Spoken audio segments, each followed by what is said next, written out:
കാട്ടാന ആക്രമണങ്ങൾ തുടർക്കഥയായി തുടരുമ്പോഴും നാശനഷ്ടങ്ങൾക്കുള്ള നഷ്ടപരിഹാരം നൽകാൻ ഇതുവരെയും നടപടിയില്ല. 1.5 വർഷം മുമ്പ് അരിക്കൊമ്പൻ തകർത്ത വീടുകൾ പുനർനിർമ്മിക്കുന്നതിനുള്ള നഷ്ടപരിഹാരവും വനംവകുപ്പ് ഇതുവരെ നൽകിയിട്ടില്ല. വനമന്ത്രി എ കെ ശശീന്ദ്രൻ പ്രഖ്യാപിച്ച സ്പെഷ്യൽ RRT സംഘത്തിന്റെ പ്രവർത്തനവും ആരംഭിച്ചിട്ടില്ല. നഷ്ടപരിഹാരം ലഭിക്കുന്നതുവരെ വീണ്ടും പ്രതിഷേധം കടുപ്പിക്കാനാണ് നാട്ടുകാരുടെ തീരുമാനം.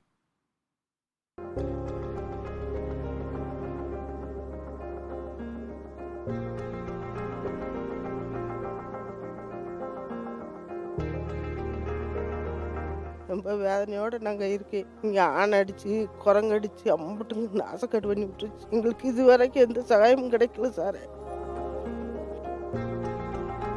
1.5 വർഷം മുമ്പ് അരി തേടിയുള്ള അരിക്കൊമ്പന്റെ യാത്രക്കിടയിൽ ശാന്തൻപാറ പഞ്ചായത്തിലെ ചൂണ്ടലിൽ കൊമ്പൻ തകർത്ത വീടുകളാണിത്.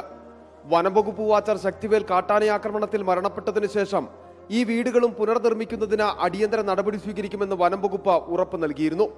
എന്നാൽ അപേക്ഷ സമർപ്പിച്ച് 1.5 വർഷം പിന്നിടുമ്പോഴും ₹1 പോലും നഷ്ടപരിഹാരം ലഭിച്ചിട്ടില്ല.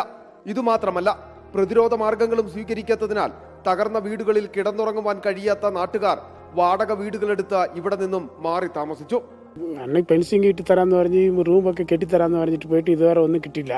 ഇവിടെ ആൾ താമസിക്കാതെ കൊണ്ട് ഇപ്പോൾ വാടകയ്ക്ക് വീട് എടുത്ത് ചേട്ടനും പിള്ളേരൊക്കെ അവിടെ ഉണ്ട്. ഇതുവരെയ്ക്കും ഒന്നും ചെയ്തില്ല. ആന എപ്പോൾ വരും എപ്പോൾ പോകുന്നു പറയത്തില്ല. വീട്ടിൽ ആരും താമസിക്കുന്നില്ല. കാട്ടാനയാക്രമണത്തിൽ കിടപ്പാടവും കൃഷിയിടവും നഷ്ടമായ കർഷകർ ഒന്നിച്ചു നിന്ന വലിയ സമരത്തിനും തയ്യാറെടുക്കുകയാണ്. അപ്പോൾ അതൊരു ഉത്തരവാദിത്തമില്ലാത്ത ഒരു പണിയാണ് അവിടെ ചെയ്തുകൊണ്ടിരിക്കുന്നത്. അതുകൊണ്ട് നമ്മൾ നാട്ടുകാരെല്ലാം ഒന്നുകൂടിയിട്ട് ശരിயான ഒരു പോരാട്ടത്തിലോട്ട് പോകാൻ വേണ്ടിയാണ് ഞങ്ങൾ ആലോചിച്ചിട്ടുള്ളത്. അടുത്ത കാലത്ത് തന്നെ ഞങ്ങളത് ചെയ്യാൻ തുടങ്ങും.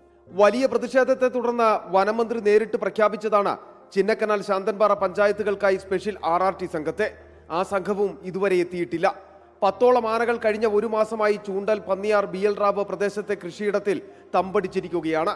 ഈ സാഹചര്യം കൂടി കണക്കിലെടുത്താണ് നാട്ടുകാർ പ്രതിഷേധത്തിന് തയ്യാറെടുക്കുന്നത്. ആനക്കലിയിൽ മനുഷ്യജീവനുകൾ പൊലിയുമ്പോൾ മാത്രം ഓടിയെത്തുന്ന അധികൃതർ അന്ന് ജനരോഷം തണുപ്പിക്കുവാൻ നൽകുന്ന വാഗ്ദാനങ്ങൾ മാത്രമാണ് ഇന്നും മിച്ചമായിട്ടുള്ളത്. പ്രതിഷേധവും പോരാട്ടവും തുടരുവാനാണ് ഇവിടുത്തെ ജനങ്ങളുടെ തീരുമാനം. വീഡിയോ ജേർണലിസ്റ്റ് ജിതിൻ ജോസഫിനൊപ്പം reporter Sandeep Rajakkad, in reporter, Idukki.